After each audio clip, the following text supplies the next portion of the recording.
បាទសួស្តីបាទបងប្អូនអរគ្នាបាទជាពិសេសបងប្អូនសិស្សានុសិស្សជាទីរាប់អានបាទជួបគ្នាសាជាថ្មីទៀតហើយបាទនៅក្នុង unit 18បាទ lesson 1 គឺយើងនិយាយពី reading បាទអំណានបាទ Joanna's diary បាទអញ្ចឹងយើងចូលទៅក្នុងវីដេអូមេរៀនទាំងអស់គ្នាបាទបាទនេះបងប្អូនមើលនេះគឺ unit 18 reading បាទ lesson 1 Joanna's diary បាទអញ្ចឹងបងប្អូនស្គាល់ហើយនេះ Joanna បាទគាត់ជាប្អូនស្រីរបស់លោក Paulo បងប្អូនចាំបានទេកាលគាត់នឹង Paulo ទៅញ៉ាំអាហារពេលល្ងាចនៅផ្ទះលោក Crawford ហ្នឹងបាទមាន Michael គាត់ជាអ្នកមកដឹកហ្នឹងបាទមកទទួលហ្នឹងបាទបងប្អូនអាចចាំបានទេមេរៀនហ្នឹងបាទនេះគឺគាត់ Joanna ហ្នឹងហើយណាបាទអញ្ចឹងយើងប្រែពាក្យពិបាកក្នុងមេរៀនយើងសិនបាទនេះ diary បាទ diary នេះយើងប្រែថាកត់ត្រាប្រចាំថ្ងៃឬក៏កំណត់ត្រាប្រចាំថ្ងៃណាបាទនេះសភៅកំណត់ត្រាគាត់ណាបាទស្រីគាត់នឹកឃើញអីគាត់ទៅសេទុកហើយបាទយើងប្រុសដូចជាមិនសូវទេបាទហើយប្រទេសគេចូលចិត្តអញ្ចឹងយើងក៏មិនដឹងដែរស្រុកយើងចូលចិត្តឬក៏អត់បាទពួកខ្ញុំអត់ដែរប្រើដែរបាទ diary ហ្នឹងបាទអញ្ចឹងយើងមើលពីបន្តទៀតបាទ fall in love with បាទ fall in love with នេះប្រែថាធ្លាក់ក្នុងលំស្នេហ៍ឬក៏ស្រឡាញ់បាទស្រឡាញ់អ្នកណាម្នាក់បាទ going to do បាទហើយខុតកន្លែងនេះគឺជាផាសរបស់ can បាទជាអតីតកាលរបស់ can ប៉ុន្តែយើងមិនប្រើជាអតីតកាលទេយើងប្រើជាបច្ចុប្បន្នកាលធម្មតាយើងប្រើពីលទ្ធភាពដែរបាទកន្លែងនេះណាបាទប្រើជាលទ្ធភាពដូច can ដែរប៉ុន្តែវាទម្រង់គួរសមរបស់ can ដូចថាខ្ញុំឧទាហរណ៍ថា I could dance if you teach me តែខ្ញុំអាចខ្ញុំចេះរឹមបើសិនបើអ្នកបង្រៀនខ្ញុំបាទឃើញលទ្ធភាពទេបងប្អូនណាបាទអញ្ចឹងអត់ប្រើក្នុងអតីតកាលទេប្រើបច្ចុប្បន្នកាលណាបាទជា apartment គឺយើងចេះហើយណាបាទ apartment គឺអគារផ្ទះល្វែងហ្នឹងបាទផ្ទះពីជួលហ្នឹងបាទ poor street បាទ poor street នេះ poor យើងប្រែថាក្រ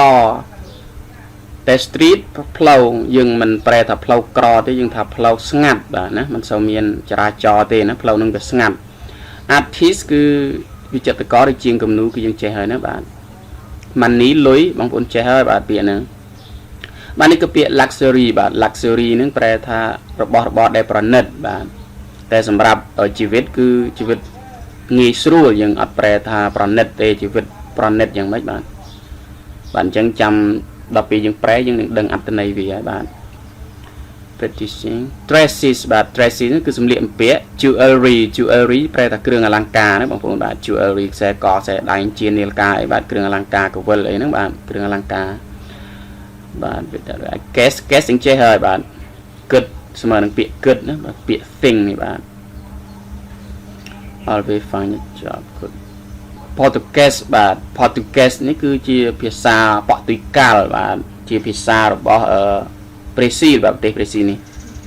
បាទ mama បាទ mama គឺស្មើនឹងពាក្យ mother ណាបាទ ប្រេស៊ីល mama miss បាទ miss នេះគឺយើងមានន័យដល់ទៅ2 3ណាតែក្នុងនេះគឺយើងប្រែថានឹកបាទយើងប្រែយកតាមមួយបានហើយគឺនឹកបាទផាប៉ាពុកប៉ានឹងឯងណាបាទណាទៀតបាទនេះ ridiculous បាទ ridiculous នេះយើងប្រែថាគួរឲ្យអស់សំណើចណាបាទ ridiculous បាទគួរឲ្យអស់សំណើចហើយពាក្យណាទៀតបាទបងប្អូនក្របាទពាក្យក្រនេះយើងប្រែថាលូតលាស់បាទធំធាត់អីចឹងណាបាទ change ប្រែថាផ្លាស់ប្ដូរបាទ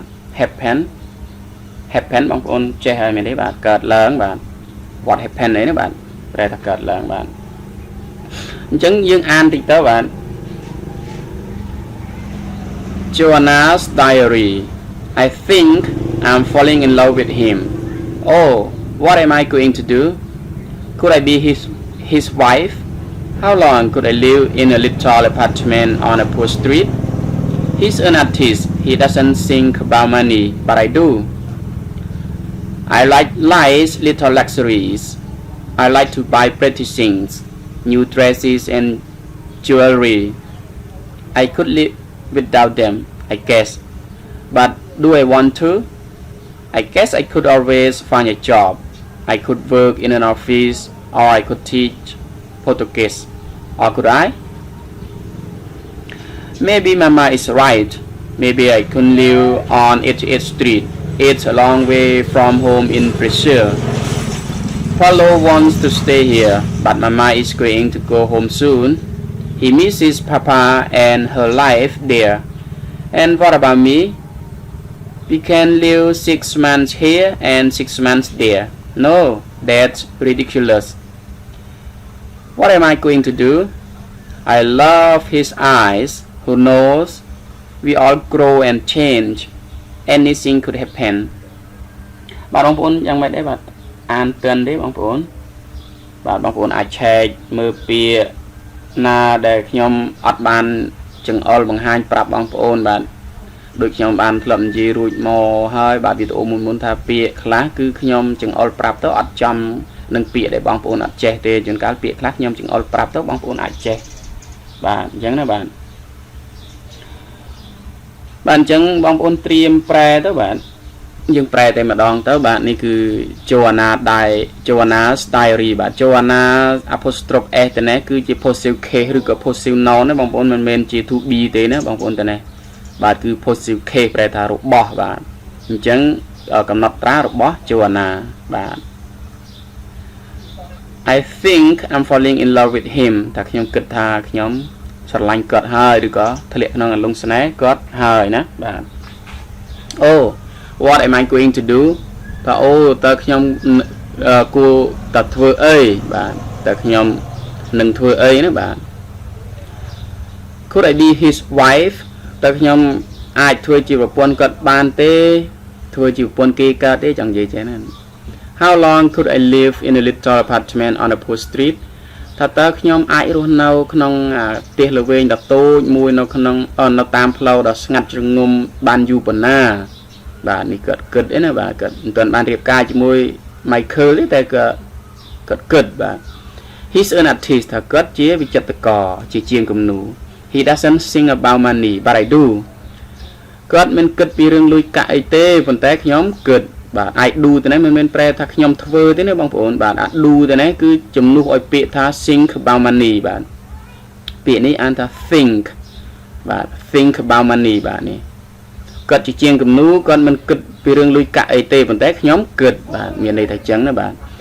I like life's little luxury ខ្ញុំចូលចិត្តជីវិត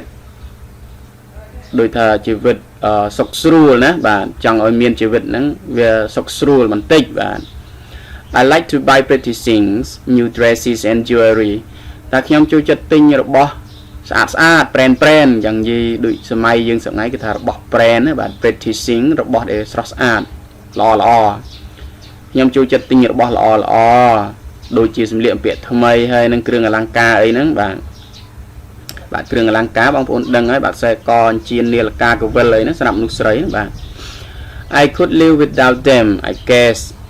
but do I want to I could live without them មានន័យថាខ្ញុំអាចរស់នៅដោយគ្មានពួកវាខ្ញុំគិតថាអញ្ចឹងប៉ុន្តែតើខ្ញុំ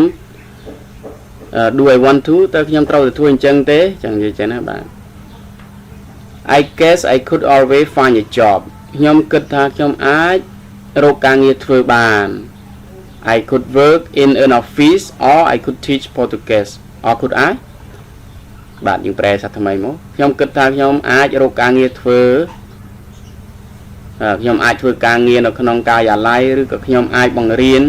បទិកាលបានតែខ្ញុំអាចទេចឹងនិយាយចឹងណាបាទនេះជាគំនិតរបស់គាត់បាទ Maybe Mama is right ប្រហែលជាម៉ាក់គាត់និយាយត្រូវ Maybe I could live on 88th Street ប្រហែលជាខ្ញុំអាចរស់នៅអាផ្លូវ88ហ្នឹងទេមើលទៅ It's a long way from home in Brazil តើវានៅឆ្ងាយពីផ្ទះណាចឹងនិយាយណា It's a long way from home in Brazil បាទវានៅឆ្ងាយពី Brazil វានៅឆ្ងាយពីផ្ទះណាបាទតែផ្ទះរបស់គាត់នៅក្នុងប្រទេស Brazil អីចឹងណាបាទវានៅឆ្ងាយពីផ្ទះណាចឹងនិយាយចេះទៅ Paulo wants to stay here but Mama is going to go home soon Paulo គាត់ចង់នៅនឹងបាទគាត់ចង់នៅនឹងប៉ុន្តែម៉ាក់គាត់នឹងទៅផ្ទះក្នុងពេលឆាប់ She misses Papa and her life there គាត់នឹកប៉ាហើយនឹងជីវិតរបស់គាត់នៅទីនោះ and what about me ហើយចុះខ្ញុំវិញ we could live 6 months here and 6 months there ពួកយើងអាចរស់នៅ6ខែទីនេះនិង6ខែនៅទីនោះ no that's ridiculous តែទេវាដូចជាគួរឲ្យអស់សំណើចពេកហើយ what am I going to do តើខ្ញុំគួរធ្វើអី I love his eyes ខ្ញុំចូលចិត្តភ្នែករបស់គាត់យើងថាស្រឡាញ់ក៏បានចូលចិត្តក៏បានណាខ្ញុំស្រឡាញ់ភ្នែករបស់គាត់ who knows we all grow and change everything could happen ថាអ្នកណាទៅដឹងពួកយើងទាំងអស់គ្នាធំលូតលាស់ឬក៏ធំរីកចម្រើនលូតលាស់ទៅហើយនឹងមានការផ្លាស់ប្ដូរអ្វីៗក៏អាចកើតឡើងបានដែរចឹងនិយាយចឹងណាបងប្អូនបានចឹងបងប្អូនតាមទាន់នេះបងប្អូនឲ្យប្រែយ៉ាងម៉េចដែរបាទបងប្អូនអាចទៅរួចទេយ៉ាងណាបាទបានចឹងឲ្យក្នុងអត្ថបទហ្នឹងគឺមានតែប៉ុណ្្នឹងឯងបាទបើសិនតែមានកន្លែងណាលើសលួសខុសឆ្គងបាទសូមបងប្អូនជួយកែលម្អបាទខ្ញុំបាទរីករាយនឹងទទួលការកែលម្អបាទអរគុណសាជាថ្មីបាទសម្រាប់ការទេសនាវីដេអូតាំងពីដើមរហូតដល់ចប់បាទសម្រាប់ពេលនេះខ្ញុំបាទ Sitha សូមអរគុណសូមជម្រាបលាបាទ